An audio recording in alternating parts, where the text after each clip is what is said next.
de détruire les dieux étrangers de ta vie, je vais t'inviter par commencer à lui dire merci pour cette faveur. Je vais commencer par t'inviter à ouvrir ta bouche et à commencer à témoigner ta reconnaissance au Dieu qui te réveiller et au Dieu qui te donne la force depuis le premier jour de participer à ce jeûne de groupe. Quelqu'un ouvre la bouche et commence à remercier le Seigneur de gloire ce matin. Ouvre seulement ta bouche et commence à remercier le Seigneur de gloire parce qu'il est digne d'être remercié, parce qu'il est digne d'être adoré, parce qu'il est digne d'être glorifié. Ouvre seulement ta bouche et dis Seigneur Jésus, merci pour le privilège. Dis Seigneur Jésus, merci pour le privilège. Dis Seigneur Jésus, merci de ce que je te connais pas ton nom. Dis Seigneur Jésus, merci de ce que je connais ton nom et merci pour le privilège de te connaître. Quelqu'un ouvre la bouche et commence à remercier le Fils de Dieu. Tu vas remercier le Fils de Dieu ce matin pour sa présence dans ta vie. Tu vas le remercier même pour ses providences. Tu vas le remercier de ce qu'il t'a séparé de la dictature de ta famille. Parce que avant Jésus, tu faisais la volonté où tu recherchais à faire plaisir aux gens de ton entourage. Mais tu t'es rendu compte que depuis que tu as donné ta vie à Jésus, on dit que tu n'écoutes plus personne et que tu ne fais plus la volonté de personne. Et d'ailleurs même, pourquoi est-ce que tu fais la volonté de la chair et du sang, alors que tu es une princesse du royaume, alors que tu es un prince du royaume? Tu vas donc ouvrir ta bouche ce matin et tu vas remercier l'Éternel qui t'a délivré de la dictature du monde. Tu vas remercier l'Éternel qui t'a délivré et qui t'a même séparé des maladies que tu as connues lorsque tu étais encore en Égypte. Parce que la Bible nous rassure même dans le livre de Deutéronome, même dans Deutéronome chapitre 7, même dans le livre de l'Exode, la Bible nous rassure que si nous marchons avec l'Éternel, alors nous ne connaîtrons plus toutes ces langueurs malignes que nous avons connues lorsque nous étions dans le monde, mais que lui, l'Éternel, devait faire venir ces langueurs sur nos ennemis et sur tous ceux qui nous détestent. C'est pour cela que depuis que tu es en Jésus, c'est même à peine que tu as placé les pieds dans un hôpital. Tu vas donc remercier le Seigneur Jésus pour santé, tu vas le remercier pour le don de la santé, tu vas le remercier pour tous ses bienfaits dans ta vie. Quelqu'un ouvre la bouche et commence à faire cette prière. Quelqu'un ouvre la bouche et commence à faire cette prière. Quelqu'un ouvre la bouche et continue à remercier le Fils unique du Dieu vivant. La Bible nous enseigne dans le psaume 100, même le verset 4, que à chaque fois que nous voulons entrer dans les portes de l'Éternel et que même à chaque fois que nous entrons sur ses parvis, de le faire avec un cœur plein de gratitude. C'est pour cela que je t'invite à offrir à l'Éternel ce matin, ma soeur. C'est pour cela que je t'invite d'offrir à l'Éternel ce matin, mon frère, ton sacrifice d'action de grâce, même le fruit de tes lèvres. Quelqu'un ouvre la bouche et commence à faire cette prière. Quelqu'un ouvre la bouche et commence à faire cette prière. Quelqu'un continue à remercier le Fils unique du Dieu vivant. Quelqu'un commence à continuer à remercier le Dieu de la deuxième chance. Au nom de Jésus-Christ de Nazareth. Au nom de Jésus-Christ de Nazareth. Au nom de Jésus-Christ de Nazareth. Au nom de Jésus-Christ de Nazareth. Au nom de Jésus-Christ de Nazareth. Au nom de Jésus. Nous avons prié. Il y a un rêve qui est classique. Quand tu viens de donner ta vie à Jésus, amen, il y a un rêve qui est classique. Parce que quand tu es dans le monde, c'est même à peine que tu te rappelles des rêves. Quand tu rêves, tu ne te rappelles même pas. Ok? Parce que quoi? Parce que l'esprit du monde efface de ta mémoire pratiquement tous les rêves que tu fais. C'est-à-dire que l'esprit du monde vient effacer. Et quand tu commences à prier, et quand tu commences à devenir sérieux ou sérieuse dans ta marche avec le Dieu d'Abraham, il y a un rêve, et ça c'est classique. C'est les rêves où tu te retrouves toujours en train de manger, ou alors où tu te retrouves et tu te vois, quelqu'un veut toujours te donner à manger. Ça, c'est classique. Tout le monde passe par là. Amen. Et la question que tu dois te poser, c'est pourquoi? Ça, c'est la véritable question. Pourquoi? Et la raison est simple. C'est que lorsque tu commences à quitter le monde, l'ennemi veut s'assurer qu'il va déposer quelque chose en toi qui va te rappeler demain ou qui va t'encourager à retourner dans le monde. Parce que si tu es en Jésus et qu'on te dit que Jésus sauve et guérit, et que les gens donnent les témoignages de leur guérison, et que les gens donnent les témoignages de ce que Jésus a fait, et toi, subitement, tu tombes malade, il est évident que tu peux penser encore. Tu peux commencer à dire, ah, pourquoi moi je suis en Jésus et pourquoi moi je tombe malade? On se comprend. Donc c'est ça le rôle et le but des repas de nuit. Les repas de nuit sont là. Par les repas de nuit, l'ennemi dépose la maladie dans toi. C'est pour cela qu'un chrétien doit être conscient du danger des repas de nuit. Parce que c'est un moyen que les dieux de tes pères utilisent pour déposer leurs semences en toi. C'est donc pour cela que tu vas sanctifier tes sommeils. Tu vas sanctifier tes sommeils en ce jour. Tu vas dire, Seigneur, à chaque fois que je dors, sois le seul qui entre dans le monde de mes rêves. Sois le seul qui entre dans le monde de mes rêves. Tu vas dire, Seigneur, interdis à toute entité spirituelle. Tu vas dire, Seigneur, sanctifie le monde de mes rêves. Tu vas donc prier ce matin et tu vas supplier le Seigneur de sanctifier ton monde de rêve. Ouvre seulement ta bouche ce matin. Ouvre seulement ta bouche ce soir. Ouvre seulement ta bouche cette nuit et commence à supplier le Seigneur de sanctifier le monde de tes rêves, de sanctifier le monde de tes rêves. Parce que si l'ennemi a encore accès à ton monde de rêve, il va venir encore, il va passer par les repas de nuit pour semer la maladie dans toi. Il va passer par les couches de nuit pour déposer en toi de ne plus t'intéresser même à ton mari ou à ta femme. Tu vas donc ouvrir ta bouche ce matin et tu vas supplier le Saint-Esprit. Tu vas supplier le Saint-Esprit de sanctifier ton monde de rêve. Tu vas supplier le Saint-Esprit de sanctifier ton monde de rêve et de sceller ton monde de rêve. Parce que nous savons que la Bible dit que celui qui s'attache à une prostituée n'est-ce pas, a le même esprit que la prostituée. Et nous savons donc que par les couches de nuit, l'ennemi veut s'assurer que notre âme reste attachée à lui. L'ennemi veut s'assurer par les couches de nuit que notre âme reste attachée au Dieu de nos pères. C'est donc pour cela que tu vas supplier le Saint-Esprit ce matin de bloquer ton monde de rêve et de sanctifier ton monde de rêve. Quelqu'un ouvre la bouche et commence à faire cette prière. Quelqu'un ouvre la bouche et commence à faire cette prière. Quelqu'un ouvre la bouche et commence à faire cette prière. Au nom de Jésus-Christ de Nazareth. Au nom de Jésus-Christ de Nazareth. Au nom de Jésus-Christ de Nazareth. Au nom de Jésus-Christ de Nazareth. Au nom de Jésus-Christ de Nazareth. Au nom de Jésus. Nous avons prié. Nous allons continuer là où nous nous sommes arrêtés la dernière fois. Amen.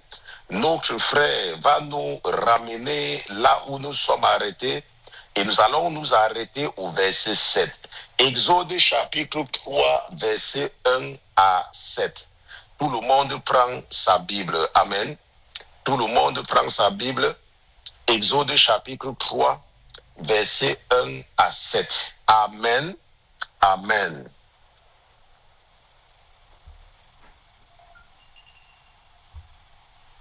Exode chapitre 3, verset 1 à 7. On y va. Exode chapitre 3, verset 1 à 7. Or, Moïse paissait le troupeau de Jéthro, son beau-père, sacrificateur de Madian.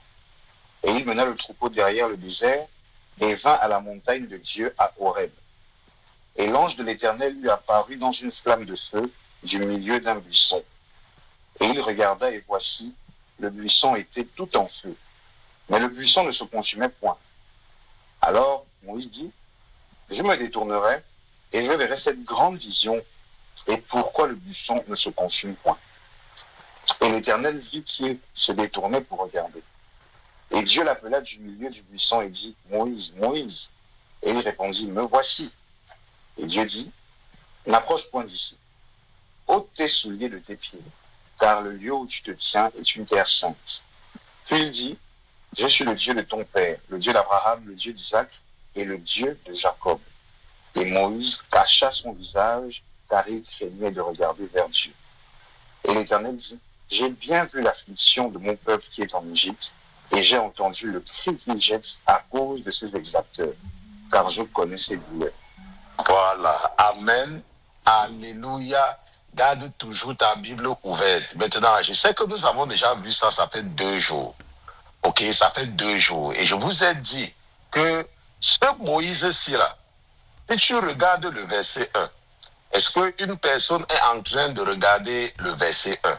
La Bible dit que Moïse faisait ce qu'il avait l'habitude de faire. Il faisait ces choses, il partait au travail. Il faisait ce qu'il avait l'habitude de faire. C'est ce que Moïse faisait. Est-ce qu'on est d'accord? Et ça, je vous ai dit que c'était un jour. C'est toujours un jour. Ce n'est pas toujours 2 jours. C'est toujours un jour. Parfois, tu peux avoir des petits malaises et tu négliges. Mais il y a ce jour-là. C'est toujours un jour. Maintenant, et nous avons dit que si vous regardez très bien le verset 7, il dit à Moïse que j'ai vu l'affliction de mon peuple qui est en Égypte. J'ai vu et j'ai entendu. Si vous regardez le verset, je ne sais pas si c'est le verset 6, il dit, je suis le Dieu de ton père. Ça, c'est l'Éternel qui dit à Moïse que, Moïse, je suis Alassane Ouattara, le président de la Côte d'Ivoire. Parce que président, c'est un titre. On se comprend. Je suis l'Éternel. L'Éternel, c'est mon nom. Et je suis le Dieu de ton père. Maintenant, ce qui se passe, et comme nous voyons ici, c'est que le Dieu du père de Moïse, un jour, l'a visité. Voilà le dénominateur commun dans tout ce que nous comprenons ici. C'est que un jour, le Dieu, il vivait, ça faisait 39 ans qu'il s'était marié à Séphora. 39 ans, il n'a pas eu de visitation. Il était tranquillement avec sa femme. Il a même fait 2 enfants avec Séphora. Il n'avait pas de problème. Mais un jour, à l'âge de 80 ans, moi je ne sais pas quel âge tu as. Je ne sais pas à quel âge ton problème a commencé.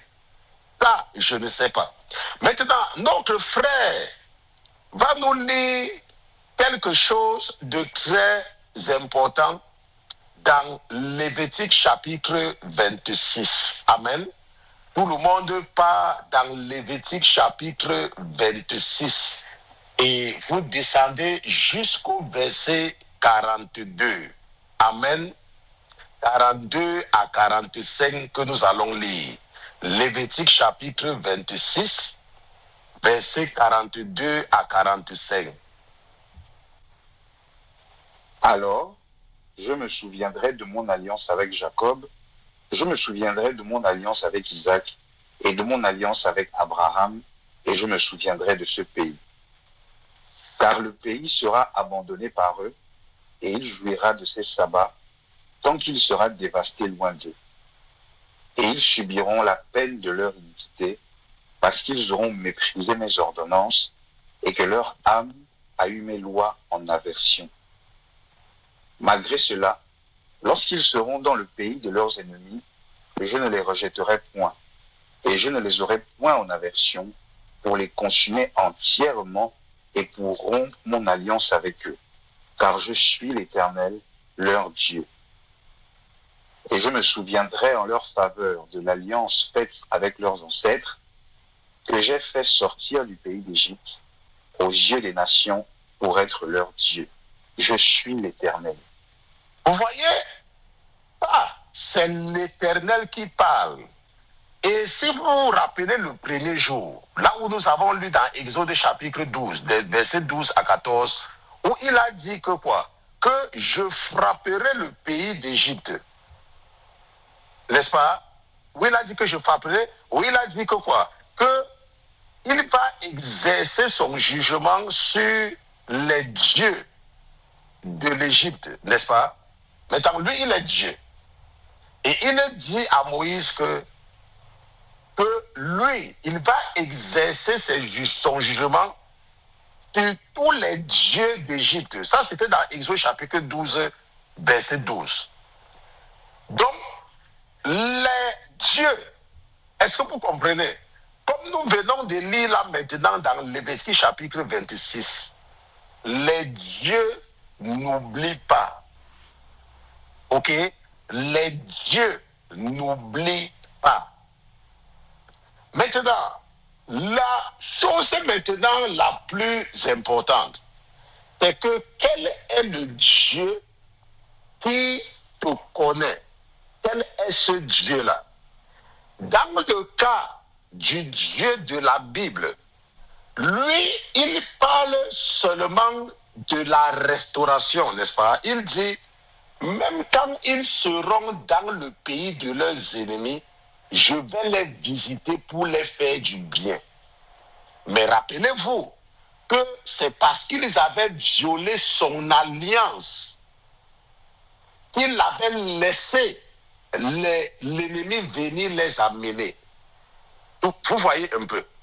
Maintenant, si maintenant tu as compris tout ce que nous disons là depuis, et que maintenant, toi, ton père, lui, il ne connaissait pas l'Éternel, parce que c'est l'Éternel qui, lui, il est bon, lui, il a un bon cœur. Ok? Maintenant, toi, maintenant, ta mère, elle ne connaît pas Jésus. Elle ne connaît pas Jésus. Ce qu'elle connaît peut-être, ce sont les statuts de l'Église catholique. Ton père, lui, il ne connaît pas Jésus. Il ne parle pas à l'Église. Ce qu'il connaît, ce sont les sacrifices au village. Ça veut dire qu'aller sacrifier à d'autres dieux. Maintenant, imagine maintenant que ton grand-père aussi, il ne connaissait pas Jésus. Imagine maintenant que ton arrière-grand-père ou ton arrière-grand-mère ne connaissait pas Jésus. Et que les dieux, qu'eux, ils les sacrifiaient, c'était les dieux-là. Les dieux, quand ils partaient sacrifier au village. Quand ils partaient consulter les devins. Il faut maintenant comprendre que comme l'Éternel, le Dieu d'Abraham, a visité Moïse, de la même façon, les dieux de ton grand-père, de ton arrière-grand-père, peuvent aussi te visiter. Lorsque tu te maries, ils peuvent aussi te visiter lorsque tu atteins 20 ans. Ils peuvent aussi te visiter lorsque tu atteins 30 ans. Rappelez-vous que l'Éternel a visité Moïse quand il avait atteint 80 ans. Donc il y a un temps où les dieux de tes pères peuvent te visiter. Tu peux te rendre compte que jusqu'à ce que tu travailles, tu n'avais pas de problème. Et subitement, quand tu commences à travailler, tes problèmes commencent. Tu peux te rendre compte que quand tu n'avais pas encore accouché, tu n'avais pas de problème. Et subitement, quand tu accouches, les dieux là te visitent et s'ils se rendent compte que toi tu es en Jésus, ils vont regarder à l'enfant que tu as fait avec un païens. C'est donc pour cela que ce matin, tu voudrais que le Saint-Esprit te remplisse de la compréhension des choses spirituelles. Tu vas ouvrir ta bouche et tu vas prier pour ta compréhension. Tu vas supplier le Saint-Esprit de te donner de comprendre les oracles du monde spirituel. Tu vas donc ouvrir ta bouche ce matin et tu vas prier pour ta compréhension. Tu vas supplier le Saint-Esprit de te remplir de la connaissance, même des oracles, des choses spirituelles. Ouvre la bouche ce matin et prie pour que l'ignorance ne soit plus ta portion. Je dis que prie pour que l'ignorance ne soit plus ta portion. Prie pour que l'ignorance ne soit plus ta portion. Tu vas donc prier ce matin et tu vas supplier le Saint-Esprit de te remplir de la connaissance des réalités du monde spirituel, de te remplir de la connaissance des réalités du monde spirituel. Quelqu'un ouvre la bouche et commence à faire cette prière. Quelqu'un ouvre la bouche et commence à faire cette prière. Quelqu'un ouvre la bouche et commence à faire cette prière. Quelqu'un ouvre la bouche et commence à faire cette prière. Oh, nom de Jésus-Christ de Nazareth. Oh, nom de Jésus-Christ de Nazareth. Oh, nom de Jésus-Christ de Nazareth. Oh, nom de Jésus-Christ de Nazareth. Oh, nom de Jésus-Christ de Nazareth. Oh, nom de Jésus-Christ de Nazareth. Oh, nom de Jésus-Christ de Nazareth. Oh, nom de Jésus-Christ de Nazareth. Oh, nom de Jésus. Nous avons prié. Maintenant, comment est-ce que ces dieux-là, quand ils te visitent, comment est-ce qu'ils vont faire pour agir dans ta vie alors que tu es déjà en Jésus? Comment? Parce que nous savons, et la Bible nous dit, que en Jésus, nous sommes intouchables. Mais ça, c'est vrai. Est-ce que ce n'est pas vrai? C'est tout à fait vrai. Lorsque tu es en Jésus, tu es intouchable. Le jour que tu avais dit que je donne ma vie à Jésus, ce jour-là, tu as été admis ou admise dans la ville de refuge. Tu as trouvé refuge en Jésus. Regardez, si vous êtes Camerounais et que vous insultez Paul Biya, vous l'insultez, vous dites, oh Paul Biya, gong boni bong, gong boni bong, gong boni bong. Si vous êtes Togolais et que vous insultez l'homme fort du Togo, même Yassimbe et Yadema, l'homme fort, mais que vous vivez au Canada, et Yadema ne peut rien vous faire, parce que vous êtes au Canada, il ne peut rien. C'est la même chose quand vous êtes en Jésus. Quand vous êtes en Jésus, vous êtes intouchable.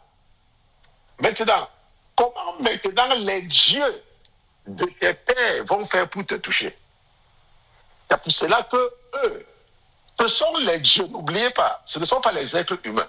C'est pour ça que l'idolâtrie, quand tu adores les idoles, quand tu prends la statue de Jésus ou la statue de Marie pour prier, ça te fragilise, ça te rend faible. Ça t'amène à t'identifier à comparer Dieu à un homme. Tu te dis que, oh, Jésus c'est un homme. Et tu vas donc chercher à, quand tu as des problèmes, tu vas croire que c'est un homme. Tu vas réfléchir comme un homme, comme si tu avais affaire à un homme. C'est pour ça que les statues ne sont pas bien. Ce n'est pas que si tu prends les statues, tu mets chez toi, tu vas partir en enfer. Non, c'est parce que ça te rend spirituellement faible. On se comprend. Donc si tu as des statues, il faut jeter ça. Parce que pour croire et pour croire en Dieu, pour être fort, tu dois croire et marcher avec Dieu en esprit et en vérité. Maintenant, je vous ai donc dit que comment donc ces dieux-là, comment est-ce qu'ils vont maintenant venir agir dans ta vie? Eux, ce sont des stratèges. Et eux, ils le connaissent déjà. Ils connaissent déjà la disposition de notre cœur. Parce qu'ils te voient grandir. N'est-ce pas? Ces dieux-là nous voient grandir quand nous ne connaissons pas encore Jésus. Et ils voient nos tendances. Regarde un peu quand tu étais un petit enfant. Ce n'est pas maintenant que tu as commencé à aimer à chanter les chansons de l'église. Hein? Même quand tu étais une petite fille, déjà, tu aimais déjà les chansons de Dieu.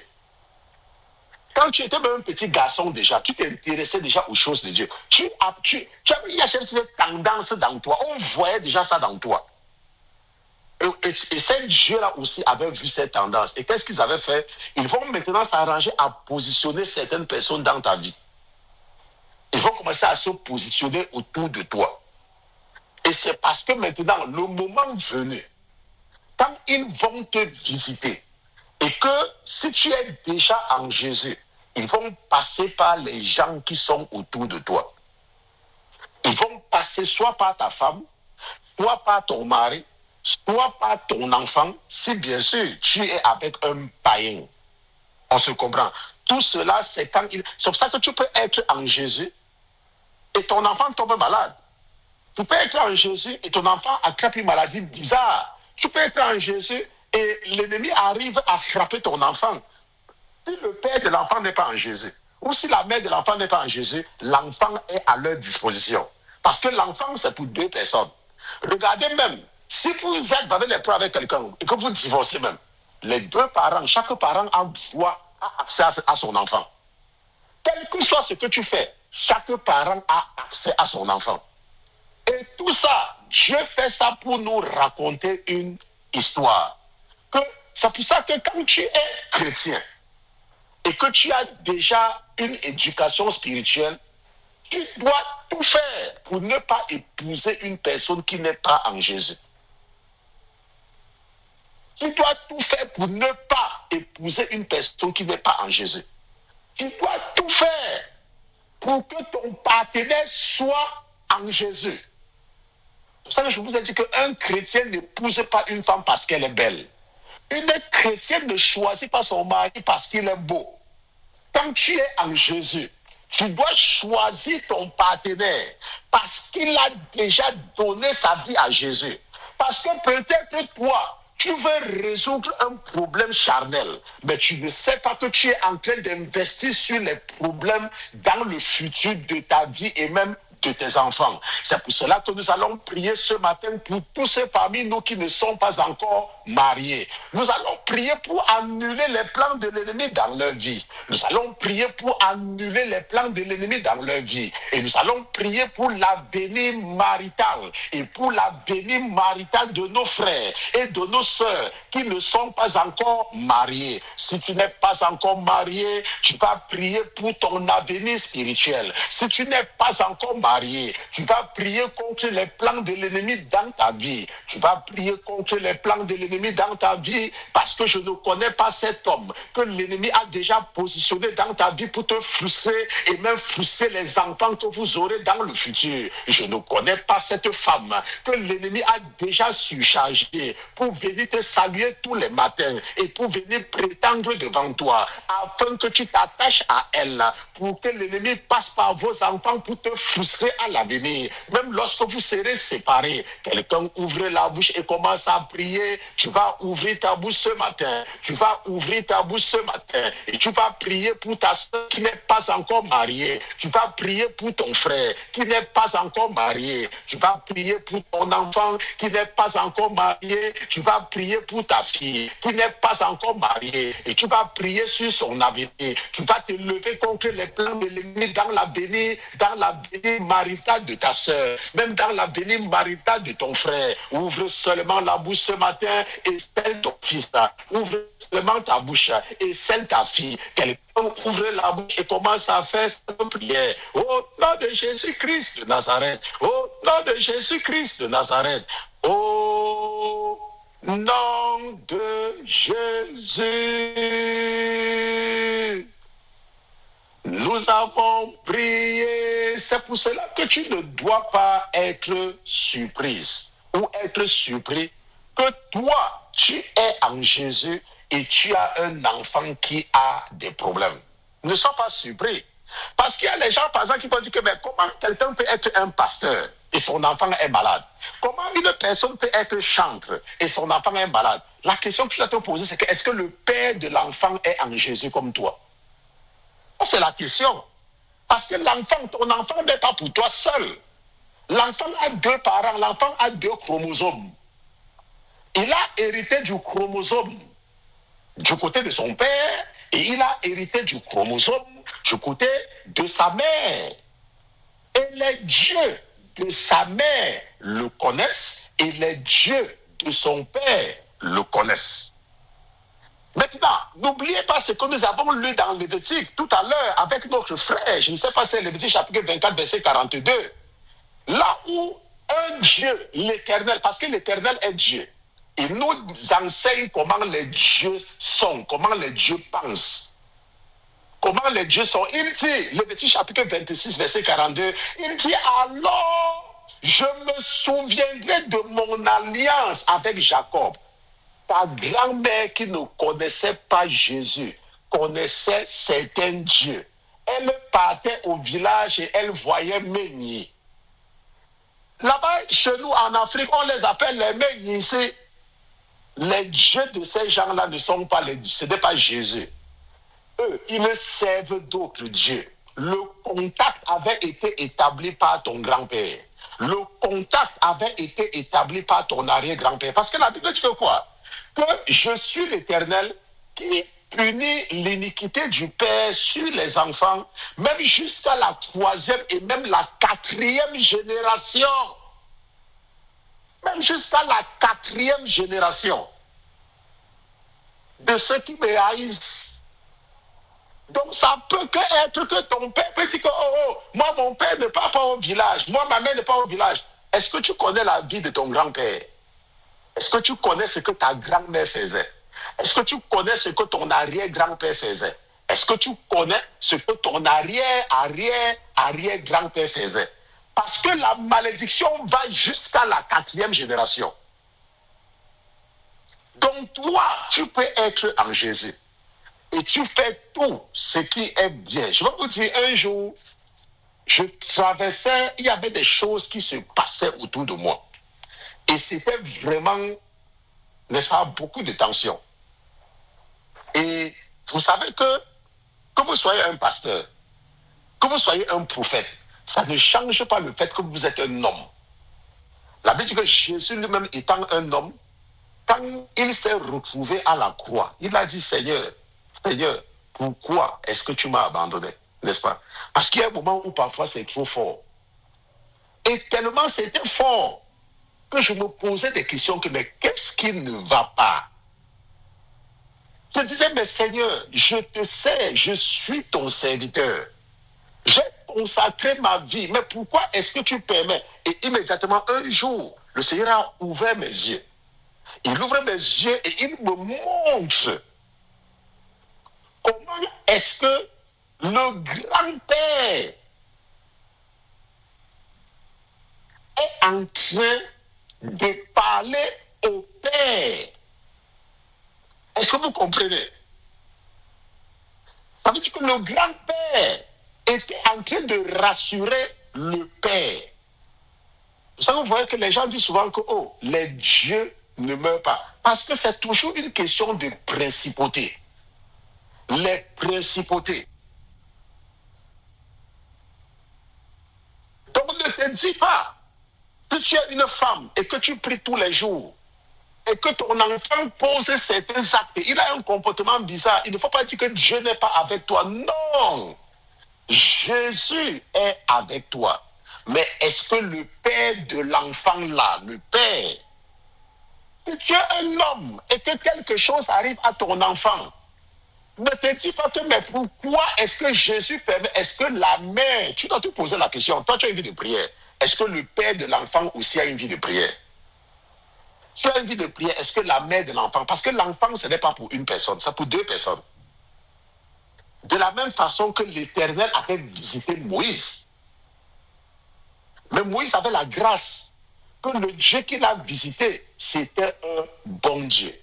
Mais est-ce que le Dieu là, que ta grand-mère était partie consulter parce qu'elle n'aimait pas sa épouse, est-ce que le Dieu là, que ton grand-père était parti consulter parce qu'il n'aimait pas le voisin, et que sa consultation avait causé la maladie de son ennemi, de son voisin.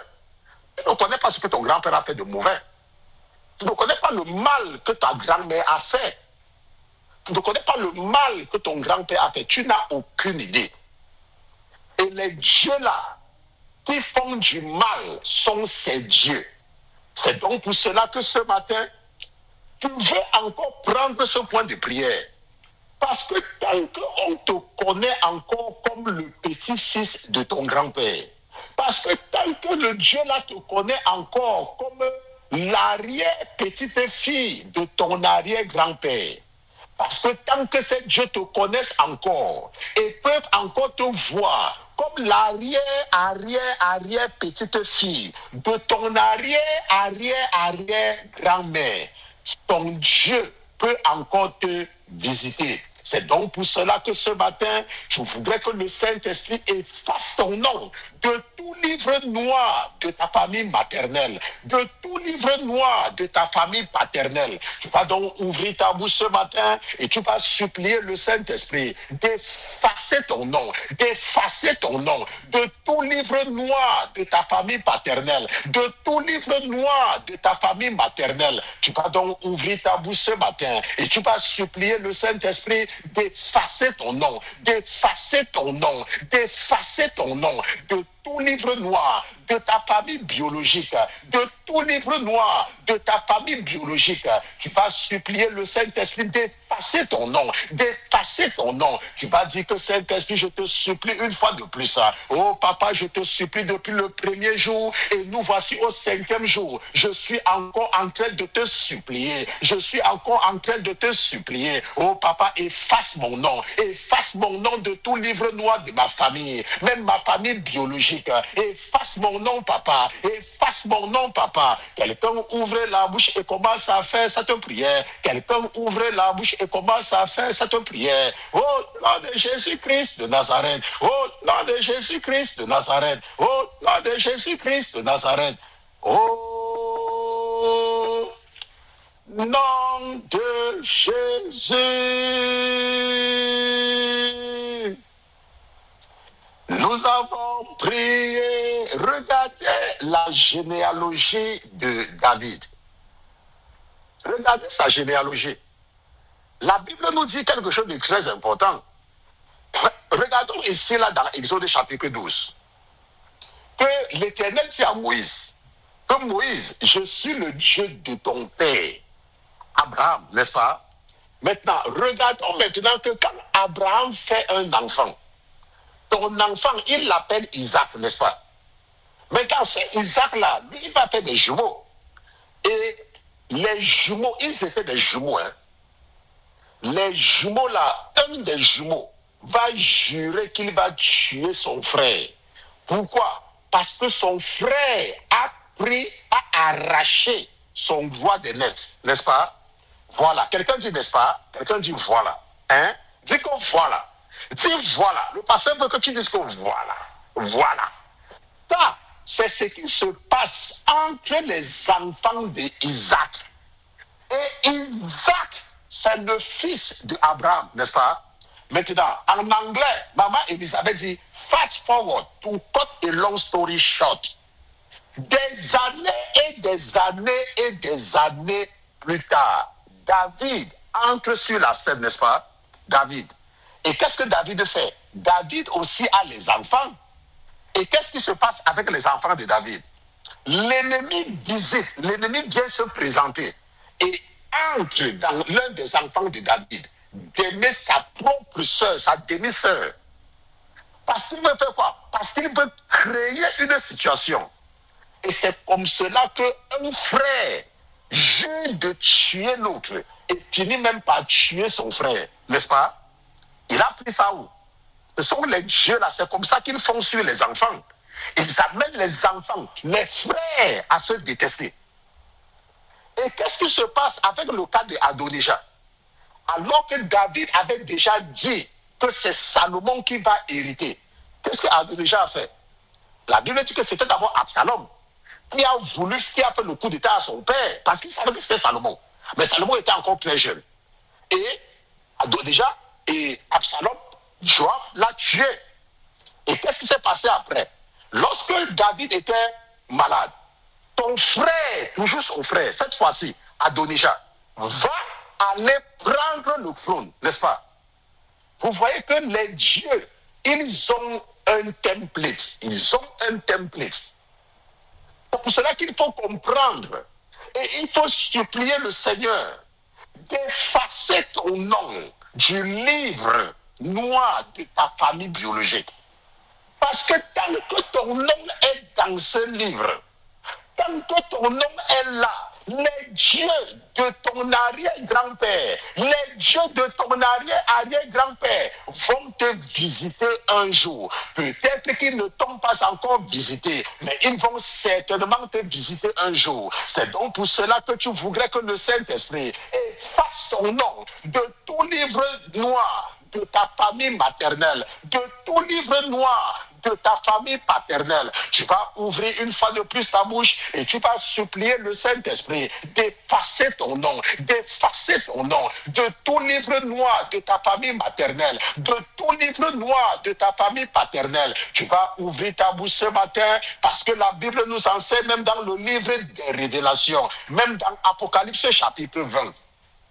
Tu vas donc ouvrir ta bouche ce matin et tu vas seulement prier. Ouvrir la bouche et continuer à supplier le Saint-Esprit d'effacer ton nom de tout livre noir de ta famille maternelle. Parce que voilà ce que nous lisons dans Apocalypse chapitre 20, verset 12.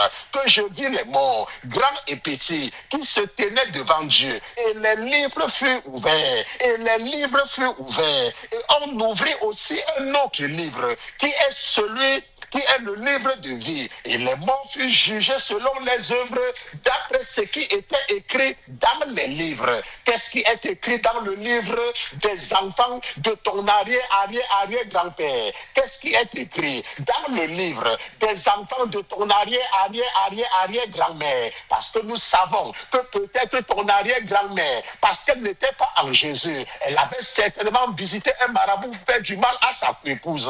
Nous savons que peut-être ton arrière-grand-mère, parce qu'elle avait des problèmes dans son mariage, avait certainement visité un marabout pour faire du mal aux enfants de sa épouse. Mais ça, toi, tu ne le sais pas, parce que tu ne connais pas qui elle était. C'est pour cela que tu vas ouvrir ta bouche et tu vas supplier le Saint-Esprit d'effacer ton nom du livre noir des enfants de ton arrière-grand-mère, même de ta grand-mère, même de ton arrière-grand-mère. Tu vas donc ouvrir ta bouche ce matin, parce que la Bible dit que je suis l'Éternel qui punit l'iniquité du Père sur les enfants, même sur les enfants des enfants, même jusqu'à la 4e génération. Tu vas donc ouvrir ta bouche ce matin et tu vas supplier le Saint-Esprit. Tu vas dire, Saint-Esprit, je te supplie, même depuis le premier jour, d'effacer mon nom de tout livre noir de ma famille paternelle, de tout livre noir de ma famille maternelle. Au nom de Jésus-Christ de Nazareth.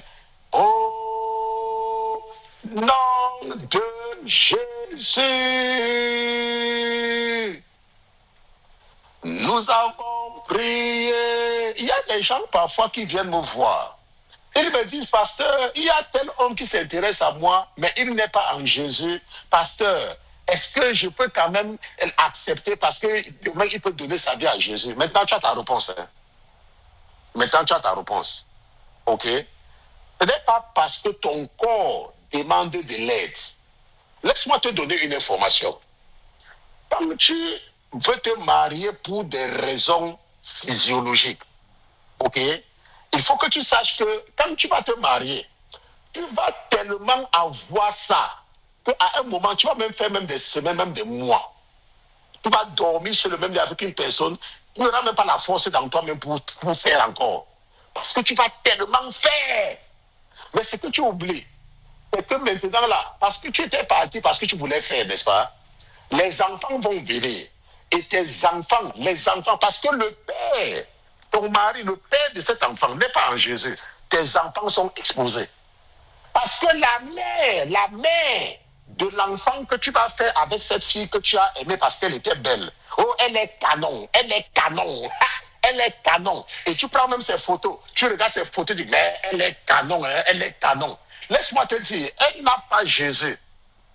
Et les enfants que tu vas faire avec elle là, le plaisir que tu partais chercher là, ça va devenir le sel.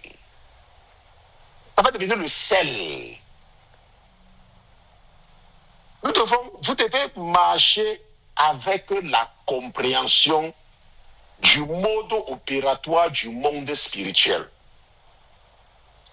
Un enfant, ce n'est pas pour toi seul. Ne te dis pas que non. Moi, je dors sur la ligne de prière. Moi, je prie tous les jours pour que mon enfant se comporte comme ça. L'enfant a un papa, non? L'enfant a une maman, non? Est-ce que la maman de l'enfant est en Jésus? Est-ce que le père de l'enfant est en Jésus? Et les dieux alors, de ce côté-là. Donc tu penses qu'ils vont oublier parce que comme toi tu es en Jésus, ils vont laisser. Non! Dieu fait tout ça. C'est pour ça que vous allez voir qu'il y a beaucoup de chrétiennes. Il y a beaucoup de chrétiens qui ont des enfants malades. Et si vous regardez très bien, vous allez voir que ça se comprend par rapport à ce que je vous dis là. Soit la mère n'est pas en Jésus, soit le père n'est pas en Jésus, ou alors même la mère peut être une hypocrite. Ça veut dire qu'elle est dans l'église, mais son cœur est dehors. Ou alors le père est dans l'église et son cœur est dehors. Pourquoi? Parce qu'il sait que s'il dit qu'il n'est pas en Jésus, son mariage ne va pas marcher. Si elle dit qu'elle n'est pas en Jésus, son mariage ne va pas marcher. Donc en ce moment-là, ils font semblant.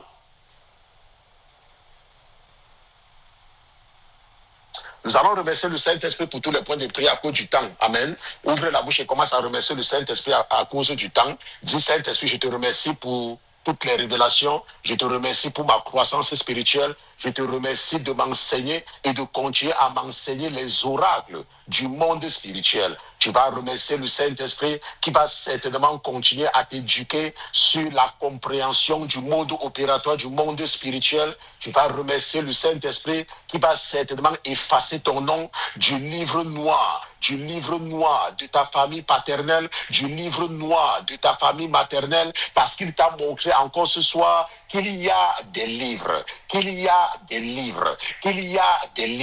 mais tu ne connais pas ce qui est écrit dans le livre de ta famille paternelle. Tu ne connais pas ce qui est écrit dans le livre de ta famille maternelle. Mais parce que tu es en Jésus, tu vas remercier le Saint-Esprit parce qu'il va certainement effacer ton nom, même effacer les noms de tes enfants, même effacer ton nom, même effacer le nom de tes enfants. Tu vas donc ouvrir ta bouche parce que ce soir, tu as vu ce qui s'était passé entre Jacob et Ésaü et comment cela s'était reflété même sur les enfants de David. Tu vas donc ouvrir ta bouche ce matin et tu vas seulement prier et tu vas dire, papa, je te dis merci. Merci de ce que tu vas m'exaucer. Merci de ce que tu me permets de jeûner cette semaine. Merci de ce que tu me donnes la force de jeûner au nom de Jésus-Christ de Nazareth.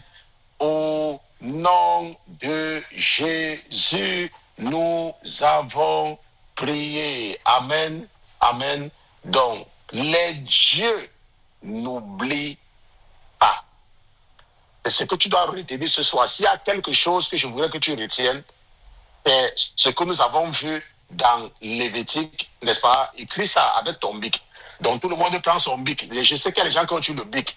Ou alors tu prends note et écris Lévitique chapitre 26, versets 42 à 45. Il y a quelque chose que tu dois retenir ce soir. C'est ça. Écris.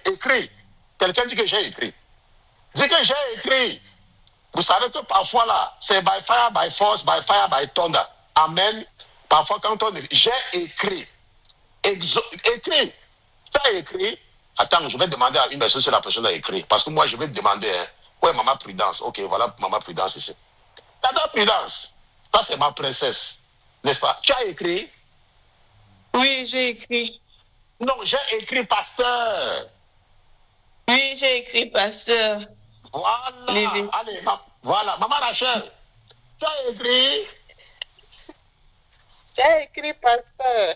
Voilà, Maman Rachel a écrit. Maintenant, demandez à qui? Tata Mélissa. Voilà, ça c'est ma princesse de l'Allemagne. Tata Mélie, tu as écrit?